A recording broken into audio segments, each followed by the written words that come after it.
E depois de um longo dia de trabalho, chegou a hora de fechar o expediente.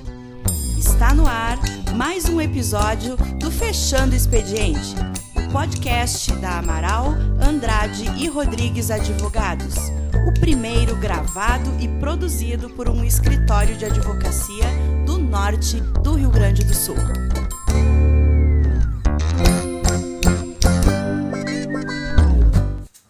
Olá, amigos, boa tarde ou boa noite para aqueles que já estão fechando expediente, assim como nós.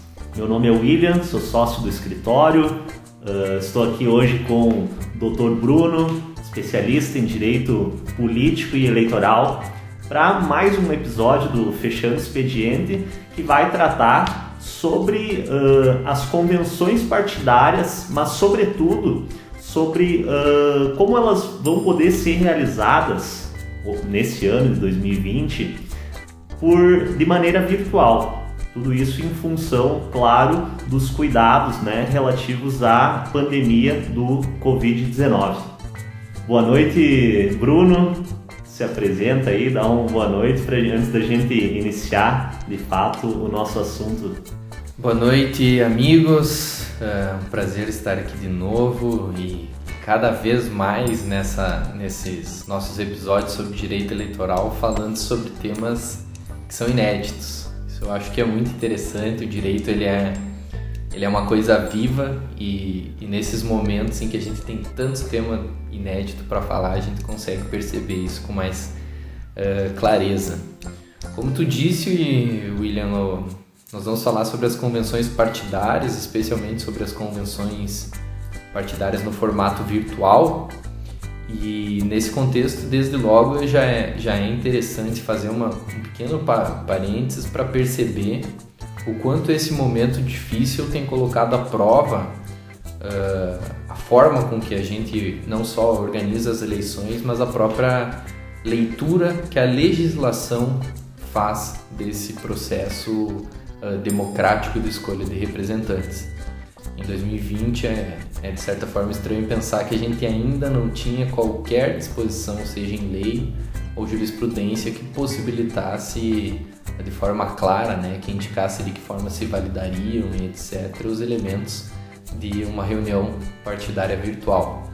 Claro, é verdade. Eu não tinha pensado nisso que tu falou, Bruno? A gente está num mundo, um contexto totalmente virtual, informatizado, onde as relações pela internet são muito amplas, E realmente a gente não tinha ainda uma resolução que tratasse especificamente de que essas convenções partidárias, que são reuniões que acontecem em todas as eleições, os pleitos, que elas pudessem ser realizadas de maneira virtual, Precisou uma pandemia, precisou a impossibilidade da realização por meios físicos para que a gente tivesse uma resolução concreta sobre isso.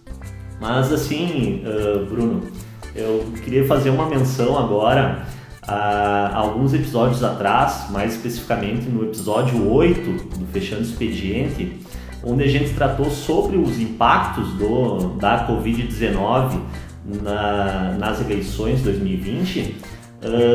Tu apontou para nós que o TSE já tinha se posicionado no sentido de que não há óbice para a realização das convenções partidárias no formato virtual, E agora isso se concretizou, com a alteração das datas, E mais especificamente com a resolução que dispõe das regras para a viabilização das convenções virtuais.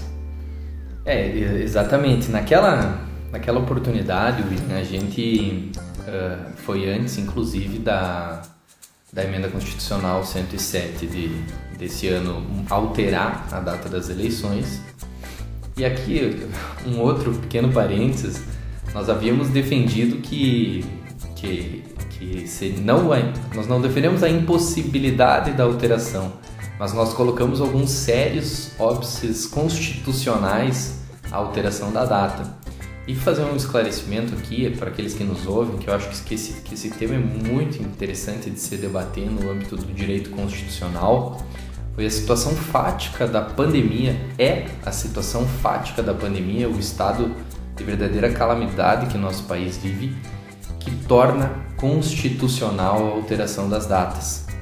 Porque, a bem da verdade, essa emenda constitucional, ela suspende a vigência do artigo 16 da Constituição, que tem uma carga principiológica muito forte, que eu referi naquele episódio, ele representa um avanço civilizatório no nosso processo eleitoral.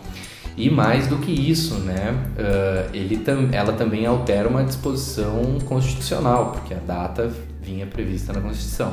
Então esse debate, que não é o que nós faremos hoje, é muito interessante do ponto de vista constitucional, né? Um elemento fático nacional possibilitar uma alteração na Constituição, ser a brecha que torna essa alteração constitucional. Mas então, Bruno, para nós adentrar um pouco realmente na temática, e na verdade não adentrando direto na temática, eu gostaria que tu fizesse então algumas considerações do que são as convenções partidárias, para que elas servem, né? O que é feito nessas reuniões, antes de a gente tratar realmente de como vão ser as convenções no formato virtual, né? É interessante fazer essas considerações aí para nós. Perfeito, William. Antes ainda, então só para pontuar de forma clara e objetiva, as novas datas das eleições municipais, caso algum dos nossos ouvintes não saiba, são em primeiro turno, 15 de novembro, e o segundo turno a ser realizado no dia 29 de novembro. Essas são as novas datas das eleições municipais desse ano. E como a gente está falando de convenções, é importante dizer também que o período para a realização das convenções partidárias desse ano alterou. Agora a previsão é de 31 de agosto a 16 de setembro. A lei reservou esse período para a realização das convenções partidárias, que tem como objetivo escolher candidatos e etc. E aqui a gente já pode começar a falar sobre a convenção partidária. O que é uma convenção partidária? Ela é a instância de deliberação, a instância de decisão de uma agremiação.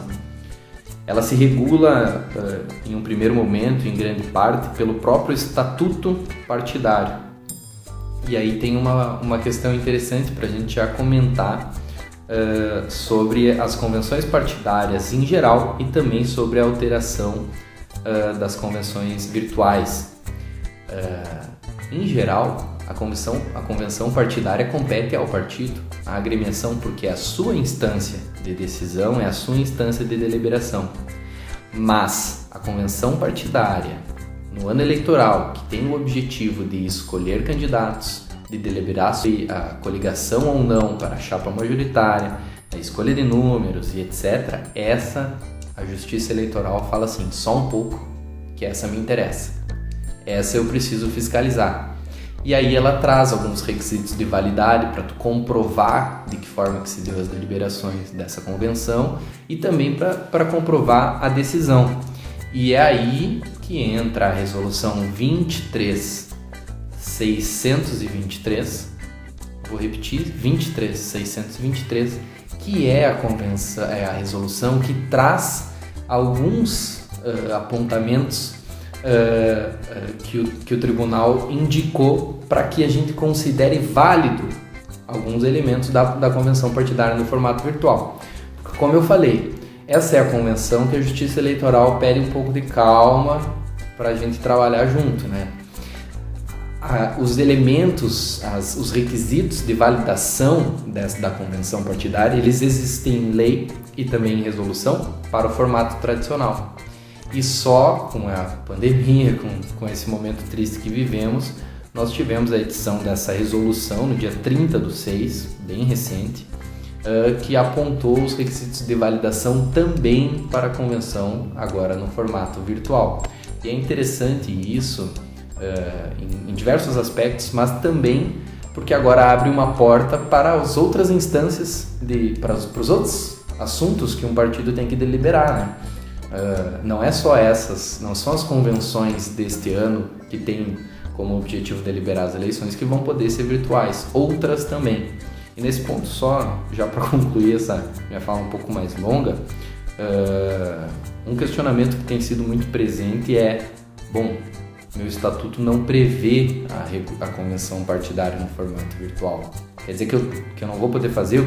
Estou no mar, fiquei na brecha da lei? Não. Essa resolução já indica que todo e qualquer partido, toda e qualquer agremiação pode realizar a convenção partidária no formato virtual, mesmo que não exista previsão estatutária. Aqui é interessante porque o estatuto partidário é o que regula em termos máximos a convenção, é o estatuto que vai dizer quem são os convencionais, etc., quórum, como que faz a chamada, etc. Mas aqui a lei já falou, não, nesse ponto não precisa ter, qualquer partido está autorizado a realizar. Claro, Bruno, entendi. Então, as convenções partidárias realmente, né, é essa instância que é regulada pelo estatuto de cada partido, né, onde os partidos fazem suas deliberações, mas especificamente a convenção que é no ano eleitoral a escolha dos candidatos, né, a deliberação das coligações e tudo mais, essa então tem um interesse maior da Justiça Eleitoral, né? Mas quais que são os requisitos específicos dessas convenções partidárias de escolha dos candidatos, não só por meio virtual, os requisitos gerais para a realização delas? Perfeito, William. Não vamos... Claro, se a gente fosse tratar aqui de todos os requisitos, de todo o procedimento, a gente teria que abordar praticamente uma resolução inteira do tribunal e também alguns aspectos de lei, mas vamos trazer alguns pontos que eles vão se comunicar com as convenções virtuais, que são também requisitos exigidos pela Justiça Eleitoral, especialmente para comprovação de validade e do conteúdo dessas convenções. Talvez o principal, e que tem muito impacto na convenção virtual, é a exigência de que as deliberações dessa convenção partidária que trate da escolha de candidatos, né, da homologação de candidaturas, da deliberação para a chapa majoritária, etc., essas deliberações elas têm que ser colocadas em ata, em um livro aberto e rubricado pela Justiça Eleitoral. Aí tem o procedimento de envio para a Justiça Eleitoral, que se dá pelo módulo externo do Candex. Quem já participou da eleição sabe do que eu estou falando, depois eu posso explicar um pouquinho melhor, mas enfim. Esse é um dos requisitos primordiais e que tem um grande impacto na resolução, na realização das convenções virtuais, que elas deliberações contêm ata rubricada num livro aberto e rubricado pela Justiça Eleitoral. Agora vamos dar um passo atrás e esclarecer todo mundo que está ouvindo. Para que a ata serve? O que é uma ata? A ata é a descrição da convenção. É onde o partido tem que documentar suas deliberações. E aí é quase o exemplo que a gente pode ter, quem já foi numa reunião de condomínio, é justamente aquilo. Aos tantos dias, do mês tal, do ano tal, às tantas horas, no lugar tal, o dirigente partidário se identifica, esse também é um dos requisitos de validação da ata, a identificação do dirigente, e aí começa a dizer quais são as deliberações. É uma ata, e ela tem um objetivo central nesse procedimento. Além dela, a lista de presença. Para que serve a lista de presença? O estatuto partidário vai dizer ao partido quem são os convencionais. O convencional é quem tem voz e voto em convenção. E a lista de presença vai comprovar, portanto, quais dos convencionais estão presentes nessa oportunidade, se dispondo a deliberar e a votar nos temas da convenção partidária que tem os temas da eleição como objetivo. No caso das convenções tradicionais, portanto, como é que funciona? O dirigente do partido, alguém designado, vai lá no cartório com um livro de atas que compra em papelaria e pede para o servidor do cartório eleitoral dizer: eu quero que tu abra o meu livro de atas né, rubrique todas as folhas, assim que se comprova a veracidade das informações, a validade do que ali está, e lá na última página ele vai, assim como ele abriu o livro, ele vai lá na última página e registra o fim. É nesse livro, é nesse caderno que vai ter as deliberações da ata, por escrito, como tradicionalmente funciona. É nesse caderno que vai ter a lista de presença, todo mundo assinando com sua identificação e etc. E aí, depois, no prazo de 24 horas, na convenção tradicional, o partido vai ter que ir lá, o dirigente vai ter que ir lá e digitar essa ata no módulo externo do Candex. O Candex é um sistema oferecido pelo tribunal, tem um módulo externo que é justamente para essa interação dos partidos com o tribunal, e envia isso ao tribunal para que seja comprovada a validação dessas deliberações, né, da escolha dos candidatos, dos números, questões sobre coligação para a chapa majoritária e etc. Beleza, Bruno, mas tu falaste que para abrir um livro ata, então teria que levar esse livro físico até o cartório e o servidor rubricar as páginas e efetivamente abrir o livro ata. Mas a resolução, ela traz uma disposição quanto a isso, né? Justamente os cartórios eleitorais estão fechados e a gente os partidos não teriam como fazer essa abertura, correto? Exatamente. Na realidade, a abertura dos livros ela está suspensa justamente em função dos efeitos da pandemia do Covid-19. E aí, como é que a resolução resolveu essa questão? Tu tem um livro aberto? Já foi lá um livro de eleição anterior, talvez? Já tem um livro aberto pela Justiça Eleitoral? Consta lá tudo certinho, os requisitos, o servidor atestou a abertura, rubricou as páginas, atestou o fechamento, tá tudo ok? Usa o mesmo. Aí, se tu fizer, e aqui vale tanto para convenção presencial ou virtual, usa esse mesmo livro e segue o procedimento. Porque daí tu já tinha um instrumento físico tradicional em mãos da eleição anterior. Agora, se tu não tiver, uma vez que está suspensa a abertura dos livros justamente como medida de combate, aí tu vai seguir o procedimento das convenções virtuais. E aí, nessa possibilidade, surge a dúvida: qual é que é o procedimento das convenções virtuais? Como é que eu vou comprovar? Porque naquela posição do TSE que a gente trouxe no episódio 8, foi essas questões que ele não abordou. Ele deixou para abordar na resolução. Tinha ficado a dúvida: como eu vou comprovar a ata? Como é que eu vou fazer a comprovação da lista de presença? Aí agora nessa resolução a gente pode ter segurança para passar aos partidos, aos pré-candidatos. Então, qual que é a primeira questão? A questão da ata. Como é que vai funcionar? O dirigente partidário ele vai entrar lá no módulo externo do sistema Candex, sistema de candidaturas, e onde ele digitaria a ata da tradicional, onde ele repassaria, botaria limpo, ele vai digitar direto. Então, ao invés de escrever no livro e passar para essa ferramenta do módulo externo do Candex, ele vai digitar lá diretamente as informações relativas à ata e também a lista de presença. Então, em resumo, tudo aquilo que o dirigente ia botar no livro, ia botar na ata, ele vai botar direto no Candex. Entra no Candex e digita. Isso é para os amigos aí que quiserem conferir essas disposições. Eu já falei, a resolução essa específica está no artigo 3º. O Candex, nesse sentido, ele vai funcionar como um livro virtual, né? Não tem mais a necessidade do livro físico, e aí o Candex funcionaria como um livro virtual. Exato. O Candex ele vai funcionar como livro de atas, e aí percebam, uma possibilidade não exclui a outra, né?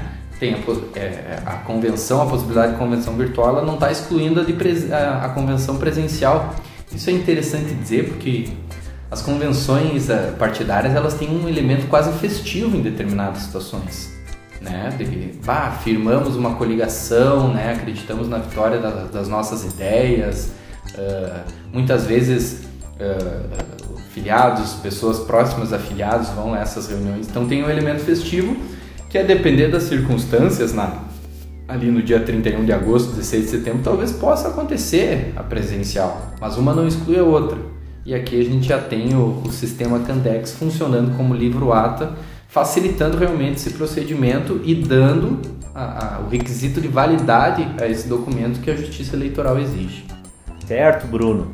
Já vou avisando as pessoas que estão nos acompanhando aqui no Fechando Expediente que, em razão da complexidade desse assunto que a gente está tratando hoje, a gente optou por dividir esse episódio em 2 partes. Então agora a gente está encerrando a primeira parte, mas esperamos você na parte 2 do episódio 12 do Fechando Expediente.